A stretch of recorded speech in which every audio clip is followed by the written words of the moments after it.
Next வந்து நம்ம என்ன த்ரெட் யூஸ் பண்ணுவோம்? சில்க் த்ரெட் யூஸ் பண்ணுவோம். சில்க் த்ரெட்டை நீங்கள் ரெண்டாக தான் யூஸ் பண்ணணும். சில்க் த்ரெட்டில் நம்ம என்ன பிராண்டு யூஸ் பண்ணுறோம் அப்படின்னு சொன்னால் double bell brand.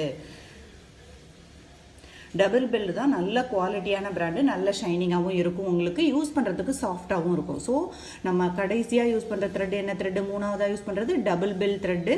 Double bell thread இந்த மாதிரி தான் இருக்கும். உங்களுக்கு அந்த ஷேட் நம்பர் வேணும்னா இந்த மாதிரி அந்த ஷீட்டை சுருக்கி உள்ளே வச்சுக்கோங்க. அதே மாதிரி த்ரெட்டை நம்ம டபுளாக எடுத்து என்ன பண்ணுவோம்? ஏதாவது ஒரு எண்டில் இந்த மாதிரி முடிச்சு போட்டிருப்போம். த்ரெட்டை நம்ம எடுக்கும் போதே எப்படி எடுக்கும்?